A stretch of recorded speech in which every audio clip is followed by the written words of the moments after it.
Football with friends is fun as hell. My name is Alex Dunlap here with Cody Carpentier on a big Final Takes Friday. So pumped to be here with you on Orange Bloods Live. Cody, we have a reclassification to 2026, and it's a big one. This was one I was doing a show today, and you knew that I was doing a one of our other shows, and you still couldn't help it. You just texted me, and it just said "Boobie." Boobie Feaster. I mean, I'll never forget the day the day I met him, saw him in person down in Jacksonville at the 5-star event last July, and then I hopped on Football with Friends that night, talked to you about it, and I was like, man, this kid is like, he just finished his freshman season, he's ready. He's like he looks like he's ready to come in and be a freshman in college, not high school. And then there was rumor, I think, at that event that I recall, of a potential reclassification, but it's kind of cooled off a little bit. And now he reclassified today officially. And the title of the show today is The Youngest 5-Star Ever, just reclassified, because he was labeled by Dave Campbell's football last summer as a 5-star. And of course, that was coming off of his freshman season into his sophomore season. And per the internet, that's the youngest classification of a 5-star ever. So we'll just ride with that. But he was the number one ranked wide receiver in the 2027 class for obvious reasons. He gets put in the 2026 class today and immediately vaults up to wide receiver 3. Of course, he's out of DeSoto, however you say it, 6 foot, 280 pounds. It was surprising to me. I thought right away, I was like, he's either going to be 3 or 4. Chris Henry Jr., the son of the late Chris Henry from Mater Dei, was number 1 for the longest time. He's down, actually. He was at 3. Boobie actually jumped ahead of him. So this kid's got 50-plus offers, pretty much gets to go anywhere he wants to go, and Texas is in there. I think he released a top 8 today. Texas was one of those 8, so good day on that front. I just want to look at this. But so Rivals has already put him in the 2026 Rivals 250. Yeah, he's number. Sorry, I said 8. I think the number was how many? 2, 4, 6, 8, 10, 12. Top 12. Sorry, top 12. So it's Texas, A&M, SMU, LSU, Oregon, USC, Tennessee, Miami, Ohio State, Bama, Oklahoma, and Colorado. Those are his 12. So in front of him, it's, I guess, this guy, Siderian Morgan from Alabama. I haven't watched. Yeah. 6'5", 210. Yeah. And then, gosh. And then Tristan Keys from Hattiesburg, Mississippi, 6'2", 185. Both those guys are undecided. Both have offer. Gosh, they both just have offer letters that are, or they both have offer offer lists that are look like the old Cheesecake Factory menu, man. Just crazy. So for you, what is this? I mean, Boobie Feaster for. I mean, is he added to the no matter what list for you? You've seen him live. I've just watched the highlights and stuff, and I think he's a unbelievably sick man with great traits. I'd be interested to hear from, like, is this like Texas has got to get him? Yes. When I came away from that 5-star event, there was only a couple of receivers that I was like Winston Watkins. I think he ended up going to Ole Miss. A very herky-jerky, aggressive route runner. That was like a big takeaway. Jamie French, in like his professional style and his great contortion ability, and some Justin Jefferson like play. Jamie French, of course, now the Texas commit.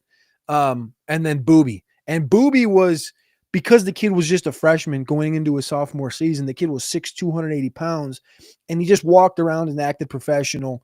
I think he had over 1,000 yards his sophomore year at DeSoto this past year. And at that event, it was like you could just – I don't really know how to explain it because he's so young. It's like when you look at, like, in the NFL terms, and you see a guy out there and he's all long and lanky, but he's got muscle, right? Those long muscles. You think of like a Drake London and AJ Green, Ted McMillan, guys like this, right? He's not 6'5". This kid's 6'2", very good build. Like I said, long, lean muscle. And that was like the pop out to you. You were like, this kid doesn't make sense. And to me, I think we've said it on the show before, but if Boobie were ever to reclassify, Boobie, Javion Osborne, John Turntine. If you get those 3, that is the trifecta. That is I'm cool if you don't get anybody else in the top 20 in the state. If you get those 3 cats, I mean, now it feels like Felix Ojo, of course, is kind of getting up to that conversation as well. But if you can get Turntine, our guy Javion Osborne from Forney at running back, and Boobie, I feel like you're going to be a happy camper. Dude, do you want to see just a crime? Look at this. This is a sophomore. Watch this. No, sorry, this is a freshman. This is a freshman right here. This is May 2024. That's a freshman. I mean, are you kidding me? Are you kidding me, dude? That's like it's like on Stand By Me when he asks if you want to see a dead body. This poor corner. Golly, he shakes him off the screen. Alex, that's a freshman. Doesn't make sense. Dude. Oh, Boobie Feaster, dude. So Alan Makeda is in the chat saying that he thinks that the staff still favors Jermichael Finley's kid as much as Boobie. I mean, Finley's good, but I don't know if I would go out. I don't know if I'd quite go there with that. You think they're gonna have to give him more money than they gave Lockett and French? Boobie? Yeah. Yeah, he might take both of their salaries and oh God, dude. Well, I'll just tell you the kid is like he's ready to play football tomorrow. Like he's reclassified, but like you just watched him playing it. How DeSoto's the highest level of ball in Texas, right? Oh, it's I mean, I don't know if it's like I think they're like 6A. I think so. I don't know. And he's playing as a freshman at DeSoto, dogging people, in state championships and stuff. And he's ready, man. He's ready. Let's see. DeSoto. I'm trying to look it up here on Max. Usually on Max Preps it tells you. I think he had over 1,000 yards this past year. I believe that was. DeSoto's it's obviously a super well-known program. And 57 for 824 and 13 touchdowns. Sophomore Max Prep, sophomore All-American. Dude, it's a big deal. It's a definite major shift here with the 2026 wide receiver just class in general, especially just here in the state of Texas, because you have. Okay, so basically Texas has on board right now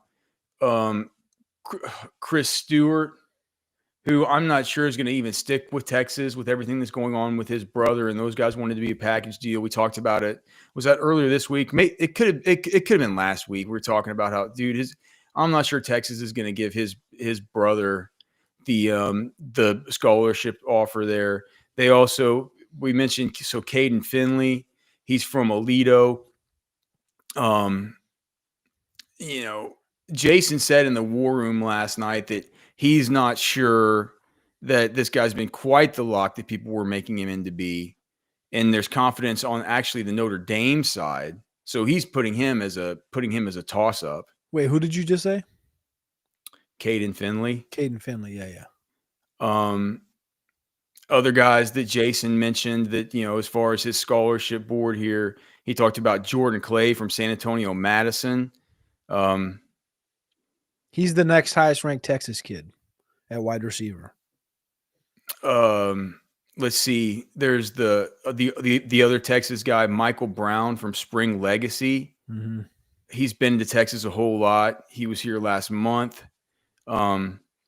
We don't know whether or not he's going to take an official visit in June. And then, but Texas is after like a couple, like Caden Dixon Wyatt, Modern Day. Yeah. So I have Jason's thing right here. So yeah, he's from Modern Day. Jason puts him at like a 40% chance to Texas. He was a big responder to the Diabell commitment. Caden Wyatt. Was it Finley Wyatt? Yeah. Finley Wyatt. Yeah, he was a big response. He was big like no, sorry. It's Dixon Caden Finley, but it's Caden Dixon Wyatt. There you go. Yeah, I got him all mixed up. Dixon Wyatt. He was the big responder. I remember when Diabell committed, he was like, "That's big," and he's a big fan of Dia and blah blah blah blah. I don't know if that comes from 7-on-7 or not, but I know he's at least a push there. And of course, Chris Jackson, the receivers coach, is from Modern Day. So did you Did you do you remember who Boobie Feaster's top 8 was? Yeah, it was a top 12. It was God, it was A&M, Texas, SMU, LSU, Oregon, USC, Tennessee, Miami, Ohio State, Bama, Colorado, and Oklahoma. And currently, he has officials scheduled for USC and LSU. so he'll only get one. He'll only get one more. No, he has 4 more. He gets 6. Oh, I'm just thinking about the 3 weekends of officials for Texas. Yeah, Um, do you? I wonder. I should have looked this up. What the dates of those officials were for LSU and USC? I'm staring at it right now. So good Oh, thing you asked. what? June 6th and June 20th. So June 13th is open for Texas. Get Boobie Feaster in on June 13th, man. Right? Just get you got to go you got to go after him. I need to watch him a little more before I add him to my no matter what list You with my don't. guy No, Javion you Austin. don't. I kind of don't think I I'm telling you right now, he would have been the best receiver at the Senior Bowl. what how old did you say this guy was? He's like 16. he's like he's still having to drive around with the He just got his permit. What are you talking about? please don't honk, student driver on board. He might still be taking Ubers, dude. Hey, but he's a young sick man for sure. So big news there with the reclassification, and big news that we have final takes today. Big news that it's Valentine's, right? Do you know where I wanted to take my wife for Valentine's? We're not going to be able to get it done because they're about to close. But They never closed for Alex Dunlap. well, they never really close for a whole lot of people, and that's Texas Beef Traders. If you were to walk into Texas Beef Traders right now, and they were closing up shop, and you're just like, Darren, dude, I watch Orange Bloods live. The guys always tell me I can come in and get 10% off. But they say that if you walk in, man, ask Darren, just say, hey, dude, just give me the experience. He'd say, all right, we're not closing down the shop, dude. Let's get ready. Let's buckle in. What do you want? Some wine? You want some beer? And then give me a couple minutes back here in the kitchen. And next thing you know, you're going to be having quite an experience there at Texas Beef Traders. It's the most delicious. It's the most delicious beef that there is. There's a steakhouse right here by my house. And I think probably I'm going to have to go over there for Valentine's to pick up food. There's no way I'm going to buy steak there. I'll get a burger. I'll get they have a redfish thing there. I'm not going to. I'm done paying for other steaks. I want my steaks to be from Texas Beef Traders. Cody, do you have that thing uploaded into here that you did that picanha steak earlier? No, but I can get it up in here. I mean, once you go, you're not going to want anything else, and it's as cheap as the grocery store. You get 10% off. It's basically as cheap as the grocery store, and you're getting something that's basically from like a farmer's market right here in Mason, Texas. Make sure to go to Texas Beef Traders, and also make sure to check out our beef jerky. You can scan the QR code there. The link should be in the description below. We have 4 new flavors. It's a co-branded deal. Football with Friends, Texas Beef Traders. So it really supports us a lot if you guys buy that beef jerky. 4 delicious flavors. Can't wait to go in tomorrow and grab some to have on hand. Oh gosh, let me take this thing down so you can see it. That's a well-cooked steak, Cody. I mean, that thing is seared, and that's so raw in the middle. It looks like almost like a tuna. That's kind of what I thought. You know what I mean? It's like blue and purple, but just look at the coloring on that. I guarantee that you don't have to tell me that was amazing for me to know that was amazing. That was on a Blackstone.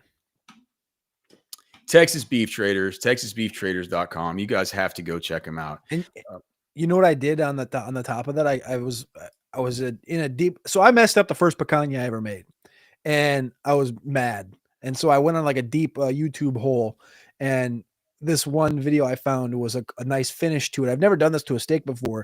If you pour some rye or some bourbon on the top of your steak, right as you're done, you don't want to put too much, like maybe a quarter shot, little half shot deal of rye or of bourbon. And then don't use a match because your hand's too close, but then you light it with like a wand, a lighter wand stick.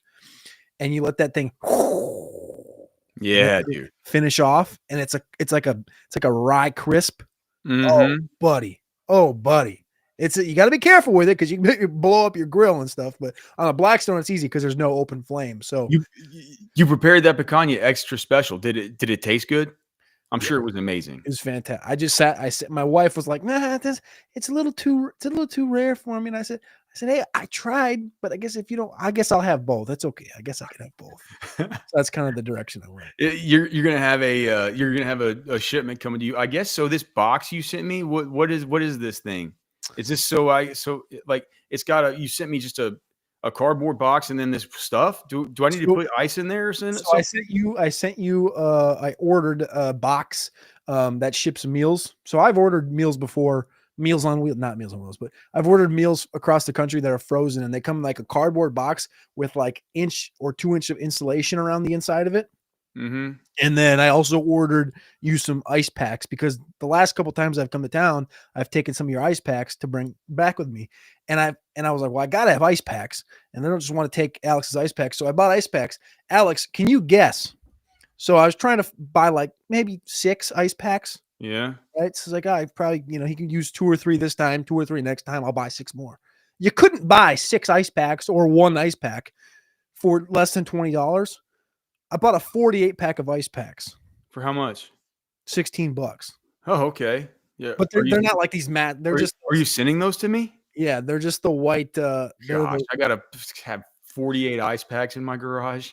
Gee, they're the white ones that like they can just sit in a bag. You can put them outside, and then when you want to freeze them, you just freeze them. All right, so we're gonna get to final takes here in a second. You guys all know the rules. Y'all can vote on it. We're gonna end the show probably like 45 today because we have wives and Valentines and stuff. But the part about no more tattoos for me, brother. I'm done. I hate I don't like it that I have the ones that I have. I don't hate the tattoos. I just wish I wouldn't have gotten them. The one just quick thing though, just while I have you, because when are those ice packs getting here? Monday. All right. So I'll just hold your stuff in the. I gotta look. I don't know. I ordered it earlier, like on what, Monday or something this last week. I was thinking I would just send it to you Saturday, but it's no big deal. I'll wait till then. It's not to you. I don't know what the. All right. Final takes. Final takes. Oh, dude. Well, before we get to final takes, can you just tell me? I was trying to watch that Bruce Feldman clip that you sent me earlier, where he was talking about the house settlement.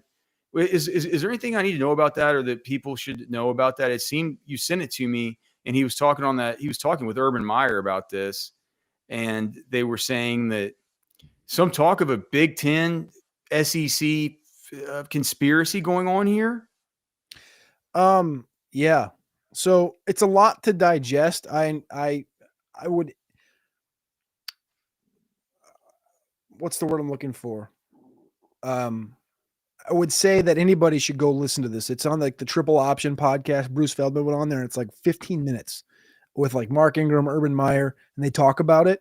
And Alex, I'll be honest with you, it's the most, not dumbed down, but like direct understanding of the whole situation that I've heard from anybody. And, we're going to get an inkling of thought on like April 7th from the judge that's going to go in front of, but there's still going to be a lot of stuff past that. And I guess in the 60-second way of explaining the whole thing, Bruce Feldman was asked questions from Urban, from Mark Ingram, and from Rob Stone about the situation, and pretty direct ones about like, is this going to end up being a two league super conference or super situation, or super league?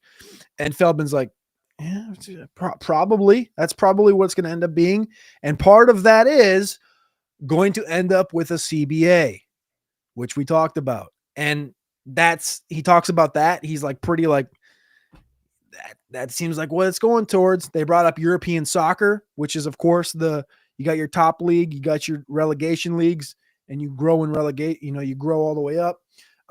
They were talking about are college teams going to get relegated? Well, dude, I mean, you gotta I don't say you gotta understand. You gotta realize that like everything's on the table right now. That they're trying to obviously get to a finish line here, and oh, dude, you can't relegate a college football team. What do you mean? What do you mean? You have a super conference, and then you have your Big 12, and it's got Houston and Texas Tech, and guess what? They have to win their conference of 20 teams to get boosted up into the mega conference. That's a hypothetical, right? That's how soccer's the big soccer league is run over there. But wait, but then I'm not saying that's what he Texas Tech said. could come to the SEC if they won It or would something? be the SEC. It'd be a super league. It'd be like the Big Ten and the SEC create a super league, and it wouldn't be called it would be called the college. Would Vanderbilt be allowed in this thing? It's all it would. I think it would all end up being a money thing. It would be you'd end up being you'd have to be through a threshold, and some teams from the current SEC and current Big Ten might be dropped, where others might be added. Right. So I'm probably doing a under average job explaining this. What I would say is just go type in Bruce Feldman triple option podcast. There's a 14-minute video. Everybody should go listen to it because he explained it well. Basically what he said too about the NCAA is that he's like the NCAA is, he said they're teethless. They're toothless. He said the NCAA is toothless and they're pretty much bending the knee at every turn. I love it. Against this situation because like they don't even own like obviously the CFP tournament. It's not the NCAA tournament like every other sport is, right? So they don't really. The more stuff happens, the less the NCAA has to do with it, and it's only going to continue to pull apart. And anyway, everybody should go watch that video.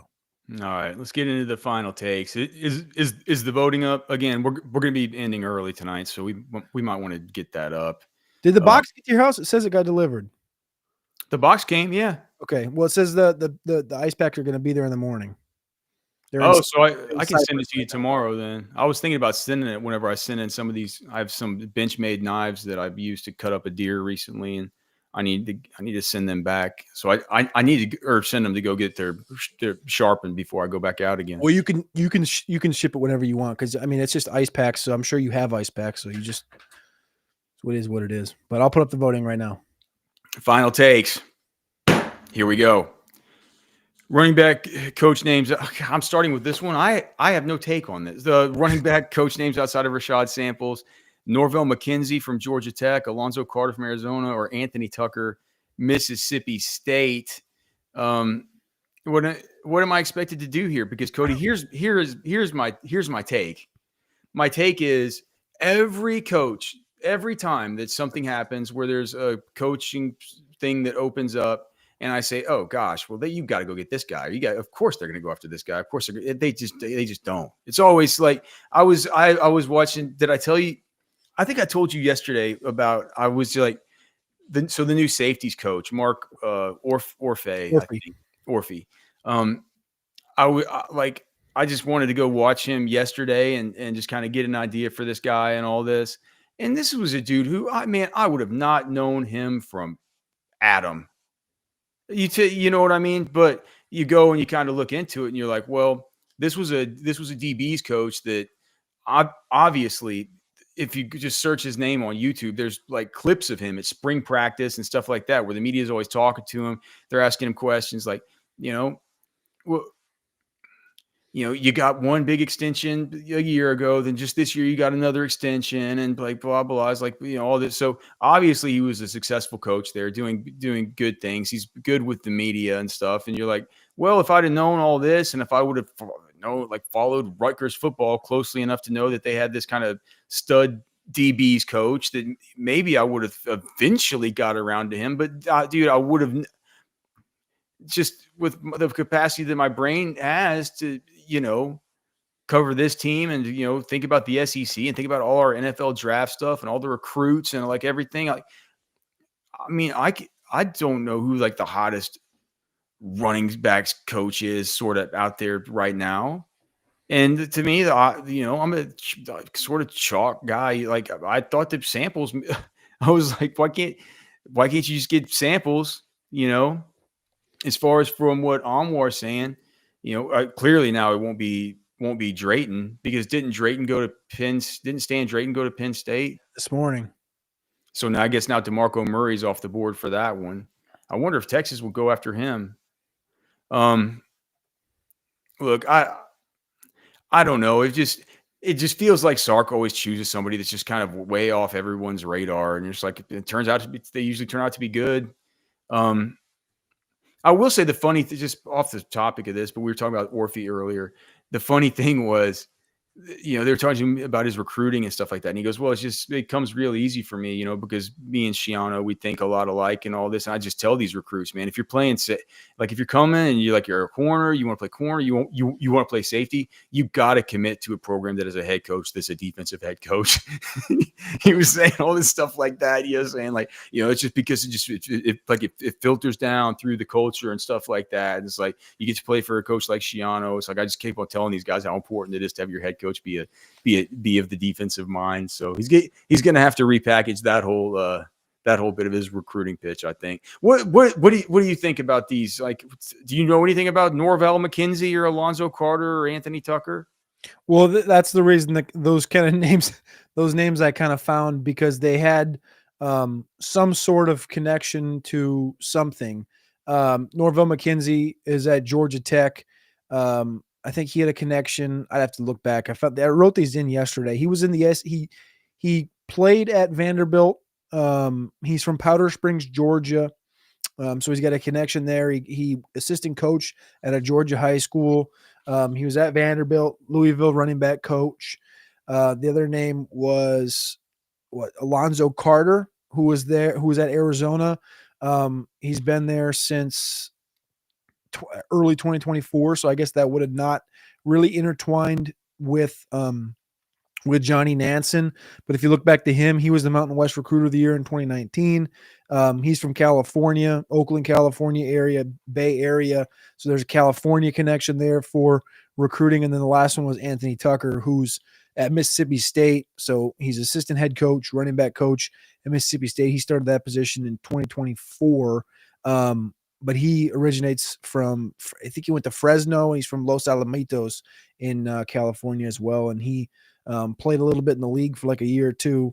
Was at Utah State, Indiana at quarterback coach, receiver coach. Now he's running back coach at Mississippi State. And Levy made him assistant head coach? Yeah. So the last 5 years he was at UCF for like 3 years, and he was co-offensive coordinator, running back coach. Then he went to Utah State as the OC and quarterback coach. And then at Indiana, he was the co-OC and receiver coach. And now at Mississippi State, he's the assistant head coach and running back coach. I think he'd probably like to. What's the Levy always say when he's like, we're glad to get back to our home game at Davis Wade.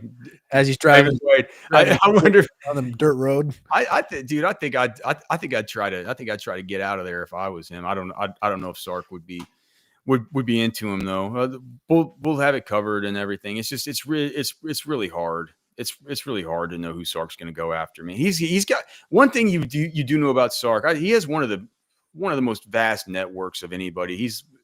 People can say what they will about Sark, and I don't think anybody's really saying anything negative about the guy right now, right? But it's like, gosh, even back when Sark started, goes like 5-7 at Texas, and people are a little bit tilted by it and stuff like that. I would just say, like, you got to realize this guy's one of the most respected coaches there. He knows everybody. People are always asking him to speak at clinics and stuff. He's done a lot of networking and knows a whole lot of people. I think it's really needle in a haystack stuff to try and put your clues together with this. He's gonna have someone in mind. How about this one? You said this one. So Todd McShay dropped a bit of a quarterback bomb on his podcast with him and Minch, where he says Tyler Shuck is the clear quarterback 4. Yeah. And he has Ewers down at 7. Clear. Yeah. He has Ewers as great as a 66. Yeah. After Will Howard. That's worse than 66 on that scale that is bad. McShay and Scouts Inc. and those guys use is not good. That's a career backup and not really that good a one type of grade. I think if you're looking at somebody, we put it back up. Yeah. Yeah. So it's like for somewhere between Milroe and Shuck is where you would put a guy that would be, a good a really good backup, 75, 76, 77, That's like a something. mid. That's like a mid third round grade on Milrow, right? Um, yeah, a 70, I think 72 is more, yeah, mid, late third. So that's I think about a that's it's about a fourth, fifth on Quinn. so, yeah. Quinn's gonna go earlier than that, though, right? Don't you think so? Yeah, And what about this Tyler Shuck stuff? I mean, it's if they're I gonna didn't see it, if they're man. gonna bang on Quinn for all his injuries, they're not gonna bang on Tyler Shuck for always breaking his collarbone. Well, they brought it up that he'd been there for 10 years, but they're starting to like. It was weird. I mean, I understand the story they're telling about him, and I think he's a fine quarterback. I do think they're a little over their skis on him. Um, sort of right. We were there at the Senior Bowl. I saw McShay and Minch. We were watching the same. We were there in the same movie theater, Yeah. man. But sometimes you're in this, as we've seen in society, we can be in the same movie theater and be watching completely different movies, right? It's like that's how life is these days. But I just I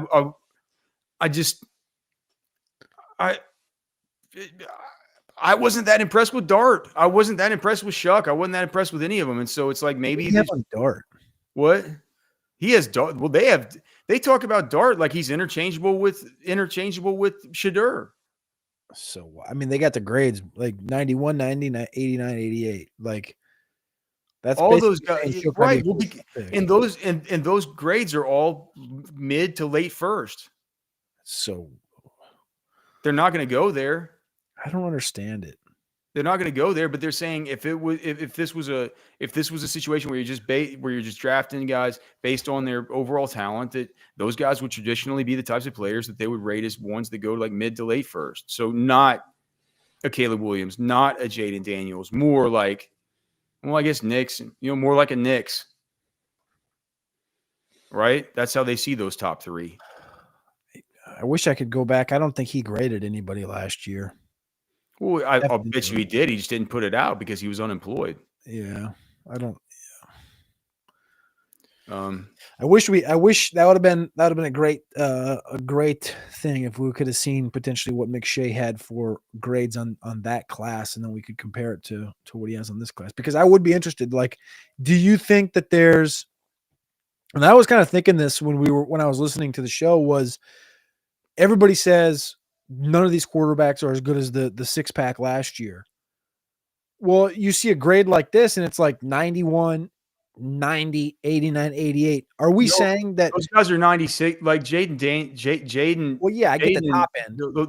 those guys are 97, 96. I get that. What I'm saying is like Bo and Michael Penix. Those guys are 91s and stuff. Yes, that was my question. Is like, are they 91s? Or are they up there like 93, 94s? What? I think they're. I think we're just talking right there in that pocket, right there, the kind of the same. I think that they're right in that. I think all those guys are better than all these guys. I like Cam too. You think Bo Nix is better than Cam Ward? Yes. As a prospect? No. Yes. I don't mean after 1 year with Sean Payton. No, I mean the guy played 60 games in college. Like I liked Bo Nix. I didn't hate him. right. I like Cam, but you hate Cam? I think Bo does a better job of understanding where he's at than Cam does. Cam is he's more of a projection. Like when I mean, Bo Nix was a kind of a little bit of a projection too, is with the average with the average depth of throw, average depth of target, and there were some things with him that were a little bit unsettling as far as the possibility of his system quarterback, all this stuff. And I know I don't think that's as much of a projection. That's not what I'm saying from a projection standpoint. From a projection standpoint, I'm saying like when I watch Cam, a lot of stuff at Miami, a good handful of it was off platform and out of the pocket and making these crazy throws and sometimes putting the ball up for no reason. Like Bo, would put the ball up, but he also had Tez Johnson and Troy Franklin out there. Like he had guys that were built for that. But a lot of it, like you said, was the ADOT stuff was, closer to the line of scrimmage. And That's a lot more. That's a lot easier to project to the NFL than a Cam Ward is. Now, if I'm saying what's the highest range of outcome at quarterback, it's Cam's got the higher range of outcome. And if you think about Bo, it's like now that we've seen what a weapon that Bucky Irving is at the NFL level, it probably was smart to get the ball out to him so quickly around the line of scrimmage as often as he did. All right, so yeah, a little bit of a quarterback bomb there, dropped by Todd McShay. So it wasn't just your package that I got earlier in the mail, Cody, with your stuff from Texas Beef Traders. I also got a new package from Poncho Outdoors. Is that your new one? Yeah, late. This is the dark blue one, although it doesn't. The lights here in the studio kind of wash me out a little bit. But yeah, this is the darker blue one, and it feels so good. Like I haven't even washed this thing yet. I'm just wearing it just old school, man. Right out of the box. It feels so comfortable and smooth, man. I can't believe how awesome these hoodies are from Poncho Outdoors. And the great thing about them is I was a little bit tilted. I was thinking, man, it's about to get hot out here. I'm not gonna be able to wear these hoodies anymore. But it's not true. Like these are meant to, like, these are moisture wicking. Like you can wear them. Like they get like these tops that they have on them. They come over so far like this to where you can do it and put it like this for tie it up right here for fishing. Like it's or outdoor activities. So. Super excited about it. Love Poncho Outdoors. Make sure and go check those guys out, man. Great sponsors. And as long as we're talking about our sponsors, of course, we have to talk about our great friends. One of the biggest sponsors across the channel, of course, is Specs. Ooh la la, what a fabulous selection. I think I found my perfect pairing. You and Specs low prices. Specs huge wine sale going on now. Yes, football with friends, and happy Valentine's from all of us and from the weird talking bunny there at Specs. All right, let's more final takes. Make sure and go vote. Looks like there's well over 500 of you watching right now, but looks like a lot of that is over on X. We need to get votes though on final takes, so make sure and vote for me on that, please. All right. Speaking of people on tilt, should Cowboys fans be excited or pissed off if Jerry takes Ashton Genty at 12? I was talking to our guy Matty Kiewum about this earlier, and my thought this specific question, basically, so weird. Not directly, but kind of more about not being pissed at Jerry, more of like, is Jerry an idiot? And I was like, my thought, and I talked to Trashman about this on our Roster Watch show too. I was like, honestly, Dallas hasn't been good since Zeke was at his apex. So why wouldn't you go out and get the monster of the class? Wrong. And Matty goes, no. You remember what they could have done with Zeke? And I was like, yeah, they could have got Jalen Ramsey. He goes, they could have got Jalen Ramsey and Derrick Henry. Yeah. And in this class, you do whatever you got to do at 12. And then you get Omari and Hampton potentially in the second round. Dude, and here's the thing. You say that they were at the peak of their powers. Well, they weren't necessarily. Maybe their peak of their modern powers. Yeah, post-Romo. But that wasn't because of Zeke. That was because of the offensive line. But they had a running game. Yeah, but I believe that the running game starts with the offensive line. So dude. I address other needs, and then I just look at this. I look at this running back draft class, and you are going to have stud after stud after stud after. You could take, dude. They could come out of this thing with what are their picks? Gordon and Devin Neal. What are the Cowboys picks this year? Do they have something where they're swindled out of their second round or something? Cowboys 2025 draft picks. They have 12. They have 44. They have 76. Okay, no fourth. They could come out of this thing with. You could wait till the fifth round. They got 4 fifth-round picks, dude. All right, 4. Yeah. So they could, Cody, you're telling me that they could come out of this thing with Jarquez Hunter.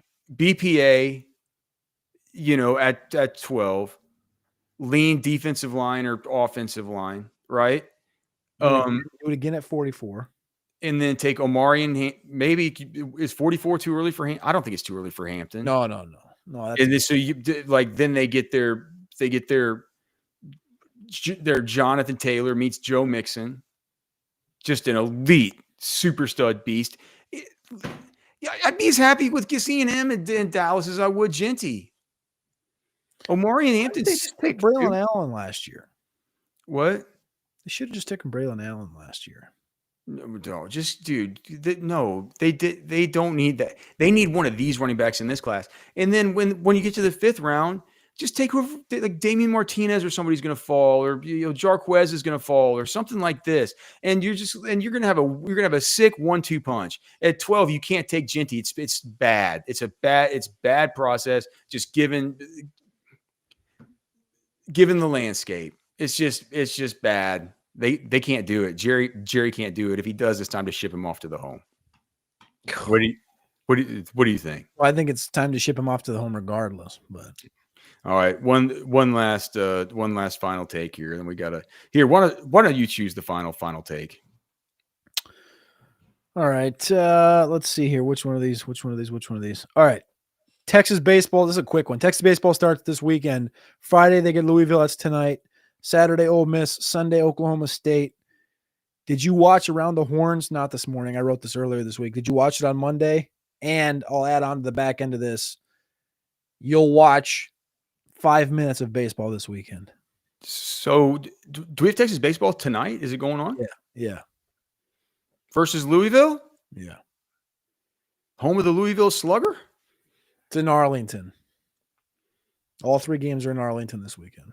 Yeah, I'll watch. Why not? We got that. We got the ladies versus LSU on Sunday. Be a good little Texas weekend around here. I'm not sure. My wife's is into baseball as she is. I guess it'll be for my wife. When's the last time you watched a little Texas baseball? Oh, I'll turn it on. Like I'll turn it on and have it in the background. The last time I sat down to really watch one, that stuff doesn't really happen too much with me, Cody. Unless Texas is good, unless it's only when they're getting close to getting back to Omaha. You know what I mean? Then you'll start watching the games whenever they matter. But yeah, I'm not one of these occupied left field types. I couldn't. Outside of Jonah Williams, I couldn't probably name a player on the baseball team. Maybe after tonight, I'll be able to. Are you gonna watch? I don't know how, but I'll probably try. I'll try. Well, it's not on LHN or anything anymore. Well, yeah, I'm in South Carolina, homie. I don't know how to. Do I have to like, dude? Oh, speaking of dude, what about all this YouTube TV stuff? I think they got CBS back, right? Oh, so it's already over. I think so. I don't know. I canceled mine. I do one with my. I probably shouldn't say so loud. My cousin and I split it, and we cancel it as soon as the NFL season's over. Okay. Well, okay. Yeah, so you might have trouble watching it. I was say if you have YouTube TV, I'm sure there's some way to watch. All right. Now, you can email us, fwfemails@gmail.com. You can find us on X at Cody Carpentier, at Alex Dunlap, NFL. Thanks so much to everybody for being here. We're getting out a little bit early. We're usually here, though, from 6 to 7 p.m. Today is Valentine's. We got to go be with our lovely Valentines and families. We hope you guys have a great night. It's been a great week here. The show continues to grow, and that's because of you guys. So thanks so much for being here. Our only ask is that you like the show, subscribe to the channel, tell a friend about the show, and most importantly, just come on back, man. We're here every night. We work really hard throughout the day to make sure that we have a good show planned out. We don't waste your time. We talk football. We get in, we get out, we get you the info that you need to know, and we thank you guys for that. So call Sonny Nelson at orangebloods.com. Sonny.Nelson at orangebloods.com. Yep. If you want to sponsor the show, her phone number is 512-924-4038. Love y'all, man. Have a great weekend. We got all kinds of action coming up. For Cody, I'm Alex. We're done.